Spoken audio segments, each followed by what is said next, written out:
এক গভীর রাতে যখন শহর ঘুমে আচ্ছন্ন, ইন্সপেক্টর ঋষিতা তার দপ্তরে বসেছিলেন। তার সামনে খোলা ছিল একটি কেস ফাইল, যার প্রতিটি পাতায় ছিল বেদনা আর অনিশ্চয়তার ছাপ। গত কয়েক মাস ধরে শহরের বিভিন্ন প্রান্ত থেকে তরুণী মেয়েদের নিখোঁজ হওয়ার ঘটনা ঘটছিল। শুরুতে বিচ্ছিন্ন ঘটনা মনে হলেও ধীরে ধীরে ঋষিতা বুঝতে পারছিলেন এর পেছনে রয়েছে এক সুগভীর ষড়যন্ত্র। একটি মানব পাচার চক্র সক্রিয় ছিল, যা নিরীহ মেয়েদের টার্গেট করছিল। ঋষিতা একজন অভিজ্ঞ এবং নির্ভীক সিআইডি অফিসার।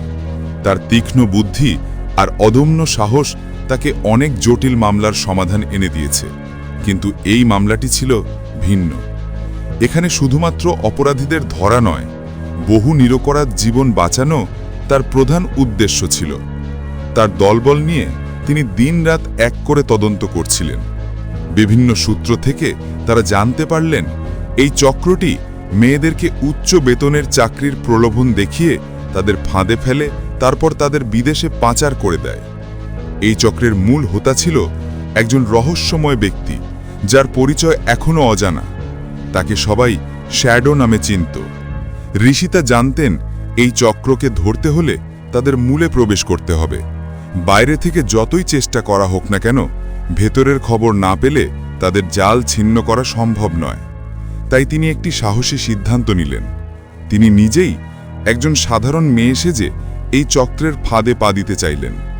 তার এই সিদ্ধান্তে তার সহকর্মীরা প্রথমে আপত্তি জানিয়েছিলেন।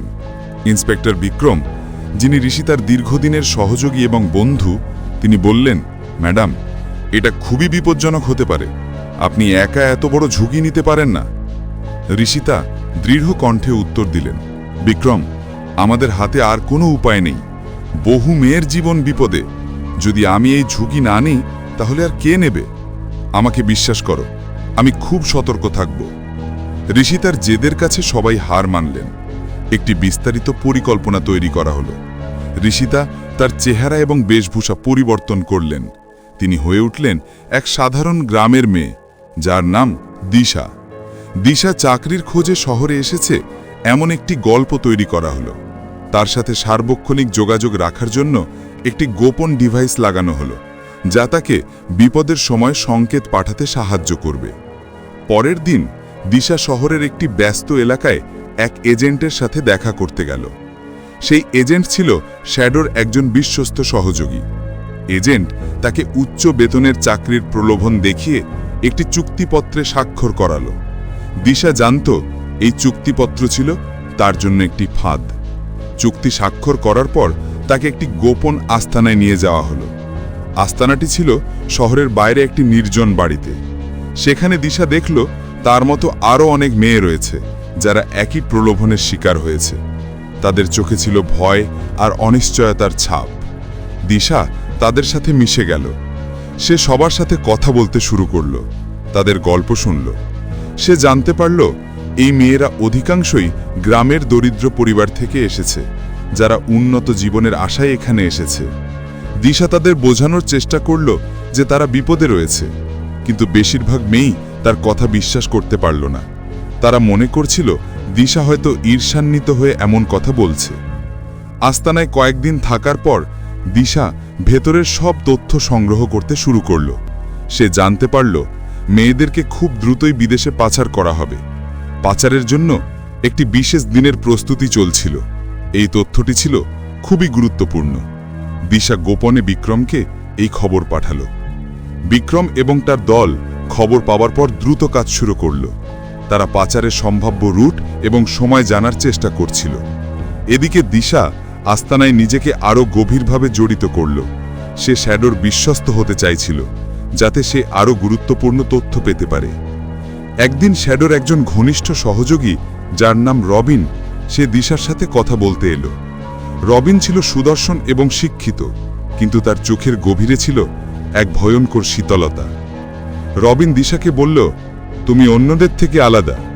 তোমার মধ্যে কিছু একটা আছে যেটা আমি পছন্দ করি। তুমি যদি আমাদের বিশ্বস্ত থাকো, তাহলে তোমার জীবন অনেক ভালো হবে। দিশা শান্তভাবে উত্তর দিল, আমি শুধু ভালো একটি জীবন চাই। আপনারা যদি আমাকে সেই সুযোগ দেন, তাহলে আমি আপনাদের প্রতি বিশ্বস্ত থাকব। রবিন তার কথা বিশ্বাস করল। সে দিশাকে কিছু গুরুত্বপূর্ণ দায়িত্ব দিল। দিশা এই সুযোগের সদ্ব্যবহার করল। সে রবিনকে মুগ্ধ করে তার কাছ থেকে পাচারের আরও তথ্য আদায় করতে লাগল। সে জানতে পারল পাচারের জন্য একটি গোপন বন্দর ব্যবহার করা হয়, যা শহরের বাইরে একটি নির্জন এলাকায় অবস্থিত। পাচারের দিন ঘনিয়ে আসছিল। দিশা বুঝতে পারছিল তার হাতে সময় খুব কম। সে গোপনে বিক্রমকে সব তথ্য পাঠালো, যার মধ্যে বন্দরের ঠিকানা এবং পাচারের সুনির্দিষ্ট সময়ও ছিল। বিক্রমের দল ততক্ষণে প্রস্তুত ছিল। তারা একটি পূর্ণাঙ্গ অভিযানের পরিকল্পনা করছিল। পাচারের দিন মেয়েদেরকে একটি বাসে করে বন্দরের দিকে নিয়ে যাওয়া হলো। দিশাও সেই বাসে ছিল। তার হৃদস্পন্দন দ্রুত হচ্ছিল, কিন্তু তার চোখে ছিল অদম্য সাহস।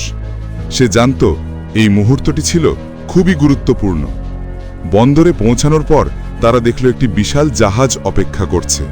সেই জাহাজে তোলার জন্য মেয়েদেরকে জোর করা হচ্ছিল। শ্যাডো সেখানে উপস্থিত ছিল। তার মুখে ছিল এক নিষ্ঠুর হাসি। দিশা বুঝতে পারছিল এটাই সঠিক সময়। সে তার গোপন ডিভাইস থেকে বিক্রমকে শেষ সংকেত পাঠালো।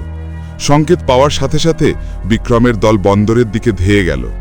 সিআইডি অফিসাররা চারদিক থেকে বন্দর ঘিরে ফেলল। শ্যাডো এবং তার লোকেরা হতবাক হয়ে গেল। তারা বুঝতে পারল না কি ঘটছে।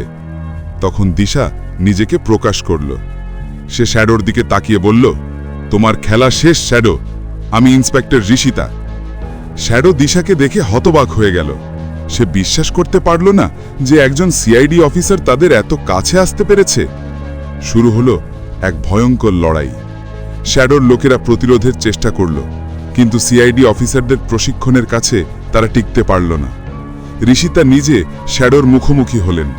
শ্যাডো একটি অস্ত্র বের করে ঋষিতার দিকে তাক করল, কিন্তু ঋষিতা দ্রুত তার হাত থেকে অস্ত্র ছিনিয়ে নিলেন। একটি দীর্ঘ এবং কঠিন লড়াইয়ের পর শ্যাডো এবং তার সব সহযোগীকে গ্রেপ্তার করা হলো।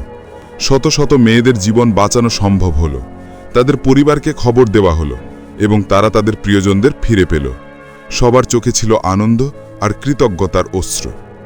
ঋষিতা তার দপ্তরে ফিরে এলেন। তার মুখে ছিল তৃপ্তির হাসি। তিনি জানতেন এই বিজয় শুধুমাত্র তার একার নয়, এটি ছিল তার দলের এবং সেই সব সাহসী মেয়েদের যারা এই ভয়ঙ্কর চক্রের শিকার হয়েছিল। এই ঘটনার পর ঋষিতা আরও বেশি অনুপ্রাণিত হলেন।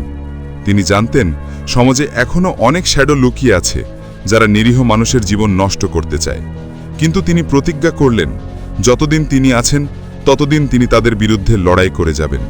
তার এই গল্পটি সারা দেশে ছড়িয়ে পড়ল এবং তিনি হয়ে উঠলেন একজন সত্যিকারের নায়িকা।